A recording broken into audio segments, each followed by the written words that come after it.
Que mais que a gente tem aqui? Tem mais coisa para a gente ver.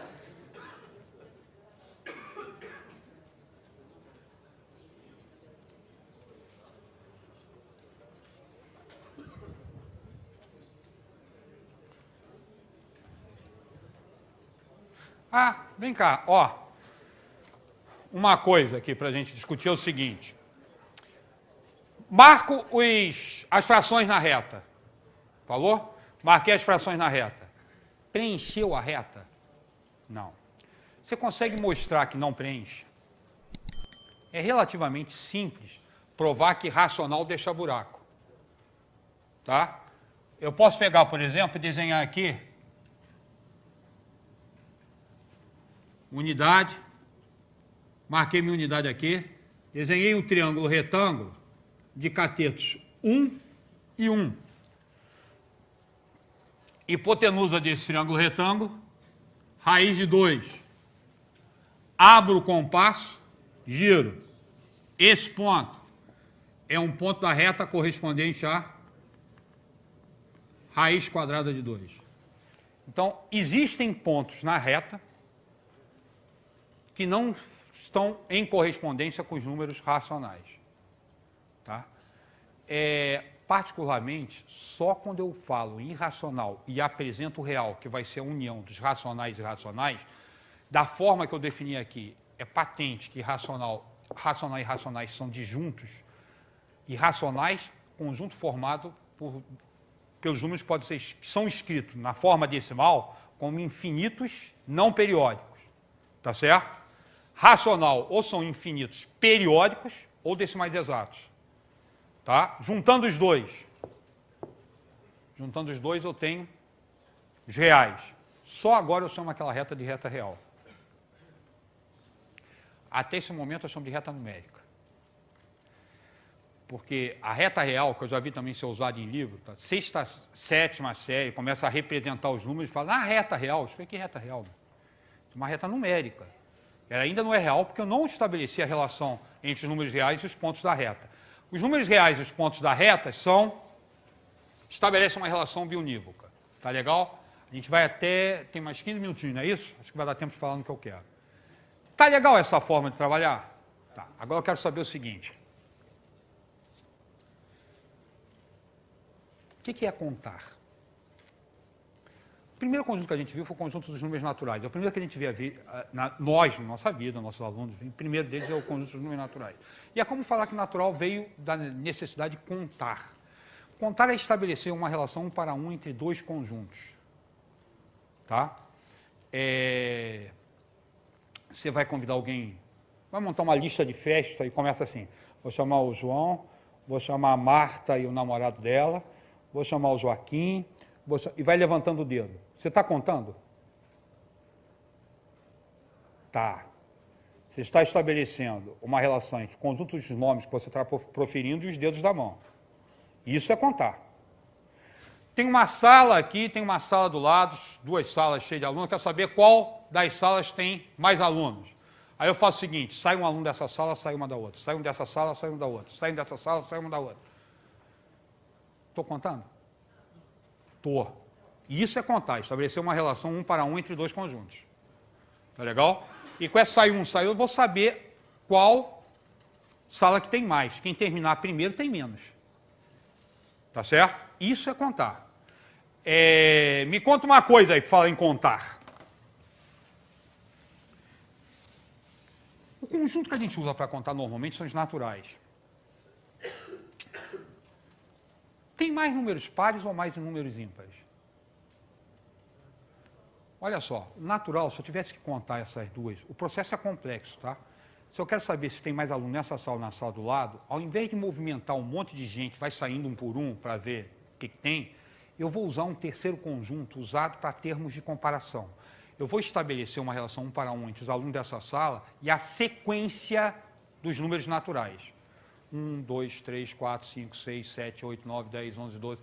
Aí, registrei aqui onde parou. É como se eu escrevesse todos os números. Tem, sei lá, 57.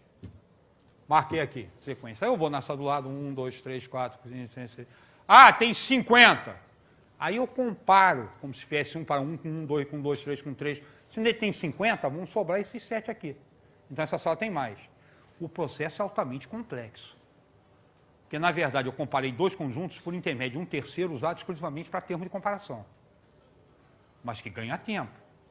Mas que demanda um tremendo trabalho histórico de construção desse troço para a gente conseguir saber sequências. Conseguir montar essa brincadeira. Tá? O troço não é simples. Agora, eu posso pensar no seguinte.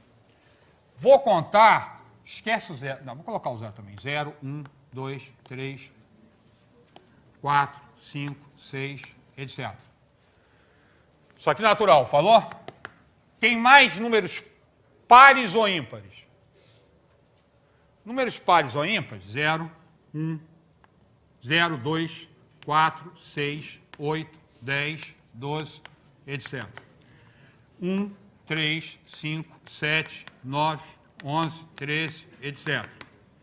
Repara que eu consigo estabelecer uma relação 1 para 1 entre o conjunto dos pares e o conjunto dos ímpares.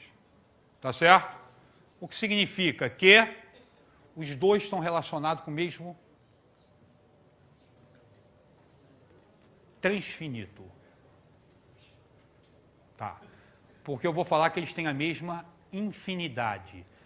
Tá? Repara uma coisa, eu vou evitar, porque senão vão me bater, de falar do tamanho do infinito. Ou pelo menos vou falar o tamanho entre aspas. Eu estou no campo dos infinitos. Se eu estabeleço uma relação 1 para 1 entre dois conjuntos, mesmo sendo infinitos, eu vou dizer que esses dois conjuntos estão relacionados com uma mesma infinidade, tá? Que a gente representa por Aleph é 0. Tá? É o infinito dos números naturais.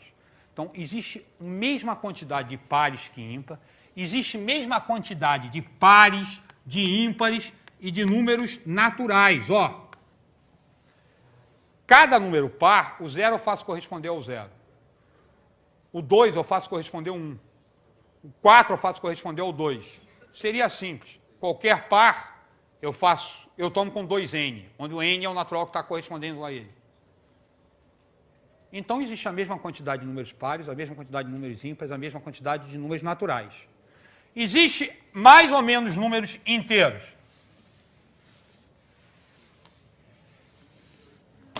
Existe a mesma quantidade de número inteiro. Ó, o 0 com 0, o 1 com 1, o menos 1 com 2, o 2 com 3, o menos 2 com 4. O 3 com 5, o menos 3 com 6. Vai ter algum número inteiro que vai estar sem estar relacionado com algum natural? Não, todos os naturais vão estar relacionados. Estabeleci uma relação 1 para 1? Tem a mesma quantidade de números inteiros. Legal, natural, pares, ímpares, inteiros, então está relacionado com a mesma infinidade. Olha só, agora eu quero saber o seguinte. Frações. Todo conjunto que possa ser escrito numa relação 1 para 1 com os naturais é dito um conjunto enumerável. Tá legal? Ou seja, o conjunto dos números pares é enumerável. Enumerável você pode pensar naquele índicezinho x1, x2, x3 da PA, da PG. Tá? Enumerar qual a posição dele na sequência. Você consegue estabelecer uma relação 1 para 1 entre naturais e um conjunto, esse conjunto é enumerável. Falou? Racional é enumerável? É possível estabelecer uma relação 1 para 1 entre todas as frações e os números naturais? Agora começa a ficar esquisito, porque tá legal. Em cada pedacinho aqui teria uma infinidade de frações. Será que eu consigo estabelecer uma relação 1 para 1 entre todas as frações e o conjunto dos naturais? A saída é ótima, tá? Uma que eu sei que é a seguinte. Faz o seguinte, ó. 1, 2, 3, 4, 5, 6, etc. Aqui. 1, 2, 3, 4, 5, 6, etc. Aqui eu vou fazer, ó. P aqui, Q aqui. P sobre Q? 1 sobre 1. 2 sobre 1. 3 sobre 1, 4 sobre 1, 5 sobre 1, 6 sobre 1, 7 sobre 1, 8 sobre 1. Nessa daqui, 1 sobre 2, 2 sobre 2, 3 sobre 2, 4 sobre 2, 5 sobre 2, 6 sobre 2, 7 sobre 2, etc. Aqui, 1 sobre 3, 2 sobre 3, 3 sobre 3, 4 sobre 3, 5 sobre 3, 1 sobre 4, 2 sobre 4, 3 sobre 4. Entendeu o que eu estou fazendo, a maluquice? Eu criei uma tabela, 1, 2, 3, 4, 5, 6, 7, 8, 9, 10, 1, 2, 3, 4, 5, 10, 11, 12, 13, 14, e aqui eu comecei a colocar numerador e denominador. 1 sobre 1, 2 sobre 1, 3 sobre 1, 1 sobre 2, 2 sobre 2, está legal? Me conta uma coisa, tem alguma fração que não vai aparecer aqui? Não, em algum momento, alguma fração, qualquer fração que você pega, vai aparecer. Agora, olha que esperto, tem umas saídas que as pessoas tiram, que é fantástico. Isso aqui, se não me engano, é de Cantor, tá? Que é o seguinte, vou tentar montar uma lista. O primeiro número, o primeiro vai ser 0, que vai estar relacionado com o 0. O segundo vai ser 1. Vou colocar 1 sobre 1. Aí eu vou fazer o seguinte, ó, caminha para cá, depois vem para cá, depois vem para cá, depois vem para cá. Acho que é aqui. Ou seja, eu vou caminhar assim, ó. 1, esse não conta, 2 sobre 1, 1 sobre 2, 1 sobre 3, 2 sobre 2 não vou pôr porque eu só vou usar frações que tenham numerador e denominador primos entre si. Senão eu vou escrever mais de uma vez a mesma fração. Só vou usar frações irredutíveis. Esse não conta, esse é 3, esse não conta, isso aqui 4, aqui 3 sobre 2, 2 sobre 3, 1 sobre 4, e aí continua. Quando eu bater em 3 sobre 3, não uso, 4 sobre 2, não uso, tá legal? Me conta uma coisa. Eu estabeleci uma ordem para as frações. Se você escolher uma fração, ela vai aparecer em algum lugar aqui? Então, faço esse corresponder a 0, esse corresponder a 1, esse corresponder a 2, esse corresponder a 3, esse corresponder a 4, que significa que as frações são enumeráveis. Ou seja, o conjunto dos inteiros tem a mesma infinidade dos naturais e o conjunto dos racionais também tem a mesma infinidade dos naturais. Eles são enumeráveis. Ah, está comparando infinito, todos os infinitos têm o mesmo tamanho. Tem não. Agora eu vou provar que irracional é não, melhor, real é não enumerável.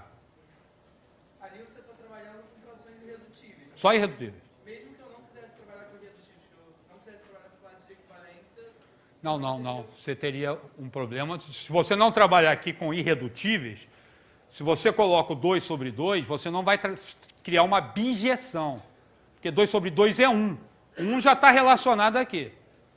Tá legal? Se 1 aparecer novamente, vai ter 2 números naturais relacionados com o mesmo número. A gente trabalha só com redutível para garantir que a gente vai fazer uma bijeção. Pode tentar não trabalhar, mas você vai ter dor de cabeça desnecessária para tentar depois eliminar isso.